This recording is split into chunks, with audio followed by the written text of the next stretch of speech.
ଆଜି ଏମିତି କ'ଣ ପାଇଁ ହଉଛି ଯେ ଜାଣିବାକୁ ହେଲେ ଭିଡ଼ିଓଟା ଫାଷ୍ଟରୁ ଦେଖନ୍ତୁ। ହଁ ତ ମୁଁ ହେଲି ଅନୁଗୁଳରୁ ସୁଶାନ୍ତ। ତ ଆଜି ଚାଲ ଯିବା ଆମ ଅନୁଗୁଳରେ ପଞ୍ଚତତ୍ତ୍ୱ ପାର୍କ ଅଛି। ତ ଫାଷ୍ଟ ଚାଲ ସେଠି ବୁଲିଯିବା ଚାଲ।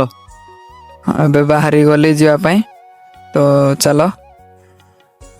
ପହଞ୍ଚିକି ଟିକେଟ୍ କରିଦେଲି। ଟିକେଟ୍ କରିସାରିଲା ପରେ ଭିତରକୁ ଗଲି। ଭିତରେ ଟିକେ ବୁଲାବୁଲି କରିଲି। ପାର୍କ କିଛି ଏଇଭଳି ଥିଲା। ତ ସେ ଭିତରେ ଶିବ ବି ଅଛନ୍ତି।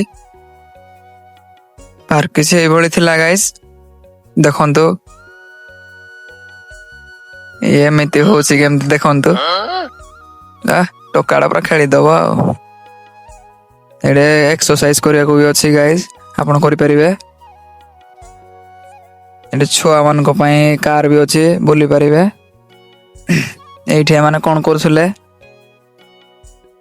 ଗାଇଜ୍ ଆପଣ ମାନେ ଥରେ ଏଇ ପାର୍କକୁ ଆସିକି ଦେଖନ୍ତୁ, ମାନେ ବହୁତ ସୁନ୍ଦର ଲାଗୁଛି। ଆଉ ମାନେ ବୁଲିବା ପାଇଁ ବି ବହୁତ ଭଲ ଲାଗୁଛି। ଆପଣ ମାନେ ଥରେ ଆସନ୍ତୁ ଦେଖନ୍ତୁ, ଚେକ୍ କରି। ବୁଲି ସାରିଲା ପରେ ଏବେ ଆମେ ଆସିଗଲୁ ଅନୁଗୁଳ କ୍ୟାଫେ ଯାଉଛୁ, କ୍ୟାଫେ ଟିକେ ପିଇବା ପାଇଁ। ତ ଚାଲ। Hello, hi bro. Hi Manas, how are you? Oh my. Hello. ଅରେ ଭାଇ କଫିଟେ ଦିଅ ପିଇବା। Okay, just wait. ମହେଶ ଭାଇକୁ କଫି ମାଗିଲି, ତ ସେ କଫି ମତେ ଦେଲେ। ତ ଏଇଟା ପିଇଲି ଯେ ବହୁତ ବଢ଼ିଆ ଲାଗିଲା ଗାଇସ୍। ଆଜିର ବ୍ଲଗ ଏତିକି ଥିଲା ଗାଇସ୍, ରହୁଛି। ଜୟ ଜଗନ୍ନାଥ।